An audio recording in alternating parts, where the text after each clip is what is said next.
remember to laugh. This is a mantra I've been repeating to myself a lot recently. I don't know if this is something I came up with, or I know it's not fully something I came up with. Obviously, the concept of remembering to laugh is not like a completely new creation, but yeah, I don't know if that is a sort of well-known thing to tell yourself, but it's been so useful for me recently, so important. And the good thing about it, I think, is people often tell you, like, it's a lot of wisdom about kind of like taking time out for yourself, and remember to relax, remember to do things that you enjoy, remember to try and be happy, remember to, all of those things take a lot of time, or most of them, they take a considerable amount of time, to sit down and watch a movie, or to like go out and do something you enjoy, and sometimes you just can't do those things, and sometimes you don't want to, right? Like, especially if you're a workaholic or you're just very distracted by things, like it can be quite hard to make the time to do those things, and sometimes you just don't have it.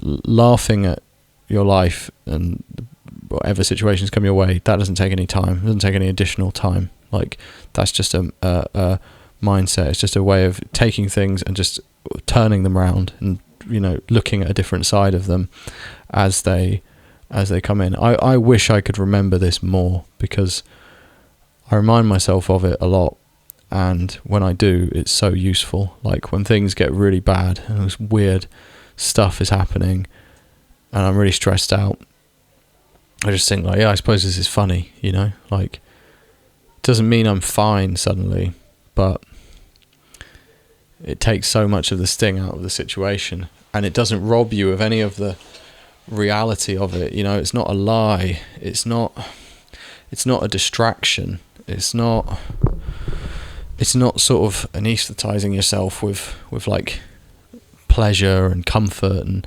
whatever else. Everything is just as real. You're still there, you're still in that situation, you're still dealing with it. You're just also seeing the funny side of it and realizing how absurd it is to find yourself in this situation. It's an immensely powerful tool, and I think it makes you much nicer to be around as well. Like, if you have to tell somebody something you've got going on that's really bad, it's often not very nice to be fucking, a lot of the time I think people don't like telling other people about their problems. It makes you feel like a burden or whatever else, and being able to see the humour in it alleviates an enormous amount of that.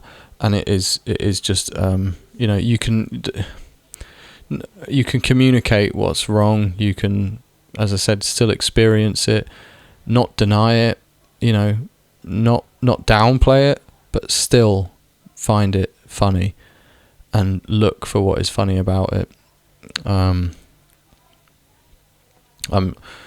trying to avoid using the phrase gallows humour in this video, because it comes up a lot, and there's nothing wrong with it. Yeah, gallows humour is, really, like, I guess the best way to describe, like, you can laugh at pretty much anything. It's possible, and it allows you to keep a piece of your dignity intact, because you're kind of, I don't know, it's something, it's a very real thing, and it's very personal, and it's very human, like probably the most human thing, like to laugh at stuff, to recognize the absurdity of the situation we find ourselves in. Like, yeah, I think no matter how bad things get, it's always there, and it's not going to fix the problem, like it's not going to make it go away, but that is something that you can always have, like pretty much no matter what, so remember to laugh.